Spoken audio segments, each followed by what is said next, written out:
जाते। ये बोलते हुए मीना अपनी दादी सास के पैर छूने के लिए झुकती है कि दादी सास जोर की लात मारती है। बड़ी आई कैसे आना हुआ? मेरे पति का मकान है ये, और तेरे बाप ने क्या दिया जो तू पूछ रही है? और ये क्या पहना है? न साड़ी न सर पर पल्लू, बात बात पर जबान खुलती है। दादी सास बोलना रोक ही नहीं रही थी। मीना को गुस्सा आने ही वाला होता है कि उसकी सास आ जाती है। क्या बात है मीना, कौन चिल्ला रहा है? मैं हूँ मंगलू की दुल्हन। बहुत चपर चपर कर रही है ये मीना बहू, इसकी जुबान पर लगाम लगवा ले। मम्मी जी, मेरी बहू है, घोड़ा थोड़ी ना है जो लगाम लगवा दूं। तभी वहां मंगलू यानी कि मीना का ससुर आ जाता है और मीना की सास को एक जोर का तमाचा लगा देता है। वाह, जुम्मा 2 दिन हुए नहीं कमाना शुरू किए, मेरी माँ के सामने होशियार बन रही है। मैंने बुलाया है माँ को, ये रहेंगी तो कम से कम इस घर की औरतें औकात में रहेगी। अरे जब से कमा रही है सर पर चढ़कर नाच रही है। चिंता ना कर मंगलू, मैं आ गई हूँ ना, दोनों को लाइन में लगा कर रखूंगी। दोनों बहू ने मेरे मंगलू की जिंदगी खराब कर रखी है। तभी वहां पोता यानी कि मीना का पति आ जाता है। पोता जो कि दादी का दीवाना था। दादी मुझे क्यों नहीं बताया कि आप आने वाले हैं? मैं गांव आ जाता कार लेकर आपको लेने। अरे तू तो जानता ही है कार में बैठ नहीं पाती। पता नहीं बहुत दिनों से लग रहा था कि तू और मंगलू परेशान है। आज मन नहीं माना तो आ ही गई मैं। देख यहाँ आकर पता लग रहा है। क्या पता लग रहा है दादी? यहाँ तो सब ठीक है, किसी को कोई परेशानी नहीं है। क्यों माँ, क्यों मीना, क्या हो गया? इन दोनों को क्यों परेशानी होगी? इन लोगों ने तो परेशान करके रखा है। माँ और मीना के बारे में कैसी बात कर रहे हैं पापा? क्या हो जाता है आपको रह रहकर? तू तो खाना बना बना कर बेशर्म हो गया है, लेकिन मैं नहीं। मेरी माँ आ गई है अब इस घर में। अब यहाँ सब वैसे ही रहेंगे जैसा मैं चाहता हूँ। देख मंगलू, तेरी बहू काम करती है तो मुझे कोई लेना देना नहीं है, लेकिन मेरी बहू कोई दर्जी का काम नहीं करेगी, साफ साफ बोल रही हैं। लेकिन दादी साहब, वो तो बहुत अच्छा बुटीक चला रही हैं। बहुत अच्छा चला रही है, लेकिन हम लोगों ने अपने घर की बहू से ना काम नहीं करवाना। अरे इसके बाप को शादी के वक्त ही बोल दिया था, और इसके बाप जिन्होंने दहेज में एक साइकिल दी थी ना, कैसे हाथ जोड़कर कह रहा था, मेरी बेटी आपके घर आ गई, इससे सौभाग्य कुछ नहीं। अब देखो इसकी बेटी, बहू आ जाने के बाद सर पर चढ़ रही है मेरे मंगलू के। मीना जो कि सास की बुराई सुनकर परेशान हो जाती है। दादी सा, छोटा मुंह बड़ी बात। लेकिन क्या पिताजी ने आपको बताया नहीं? सासू माँ ने अपने पैसे से ससुर जी के जन्मदिन में कार दी थी। ससुर जी इतने साल से स्कूटर से जाते थे, अब कार से जाते हैं। क्यों ससुर जी, बताया नहीं आपने? क्यों रे मंगलू, कार ले ली तूने? मुझे तो तू पैसे भी नहीं भेज रहा। 2 महीने से कैसे कैसे दिन काट रही थी और तू यहाँ कार से घूम रहा है। आप भी सासू माँ को अपने बैंक अकाउंट की डिटेल दे दीजिए दादी सा, वो डाल दिया करेंगी पैसे आपके अकाउंट में। क्यों सासू माँ? मंगलू यानी कि मीना का ससुर, जिसने अपनी माँ को गांव से सिर्फ अपनी बीवी को लगाम लगाने के लिए बुलाया था, ये सब देखकर जोर से चिल्लाता है। मीना बहू, चलो दादी सास आई है, ये नहीं कि खाने पीने का इंतजाम करे। अरे माँ, तू भी किन लोगों की बात में आ रही है? चल मेरे साथ मेरे कमरे में चल। ससुर अपनी माँ को लेकर कमरे में चला जाता है और दोनों बैठकर वैसे ही पंचायत शुरू कर देते हैं जैसे कोई बहू अपनी माँ से सास की बुराई कर रही हो।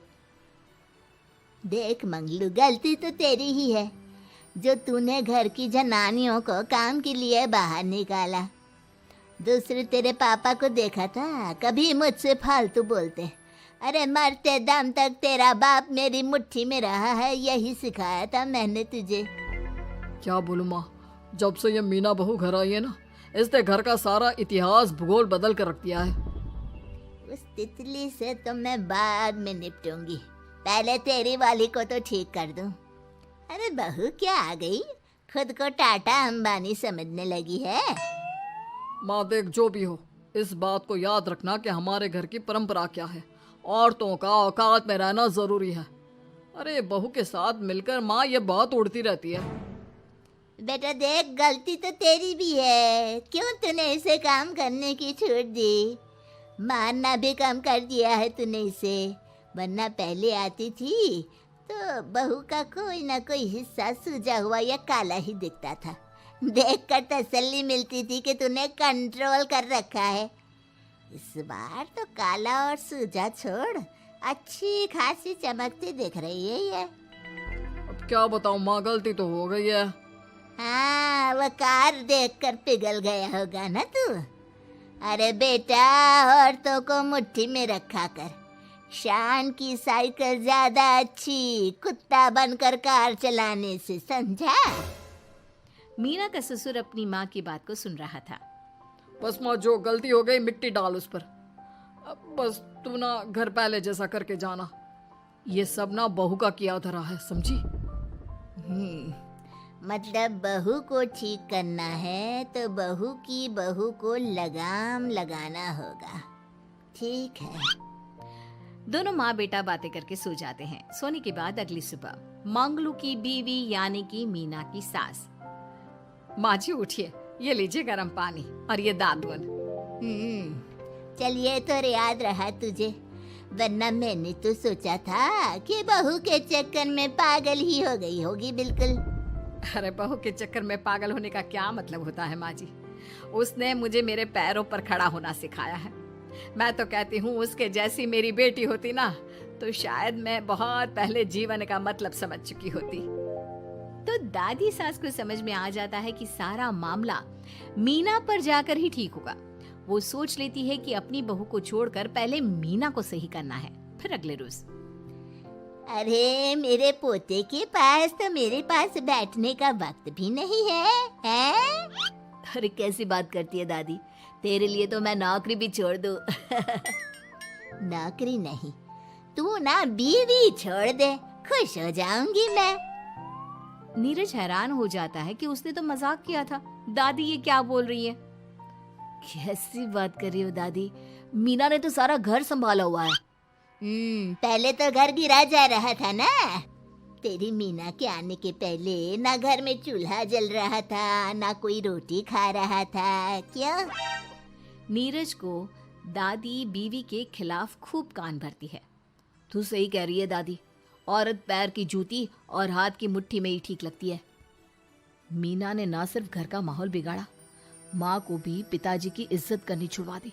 अब ठीक बोल रहे हो, घर को बिगाड़ने की मेन जिम्मेदार तो मीना ही है दादी। अभी उसे ठीक किए देता हूँ। तभी वहाँ पिता भी आ जाता है। देख बेटा, तो रोटी कम खाना मंजूर, लेकिन इन औरतों के आगे झुकना मंजूर नहीं। तेरी दादी ने घर की परंपरा बनाकर रखी। मजाल कि मेरा बाप मेरी माँ के सामने कुछ कह लेता। पर पापा, एक बात पूछनी थी। रहने बेटा, तू ना कंफ्यूज है जीवन में, तू ना कंट्रोल कर पाएगा अपनी जनाने को। मंगलू, मेरी तो टिकट ही करा दे गाँव की। तुम लोगों के घर तो मर्दों की कोई इज्जत ही ना है, और ये मेरे घर की परंपरा ना है। मैं चली।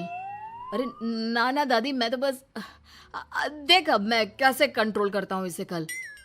फिर अगले रोज मीना ऑफिस के लिए तैयार हो रही थी कि देख मीना, आज मेरे दफ्तर से कुछ लोग खाने के लिए आ रहे हैं, तो शाम के खाने में। लेकिन आज तो मेरी मीटिंग है, फिर घर आने में मुझे देर हो जाएगी।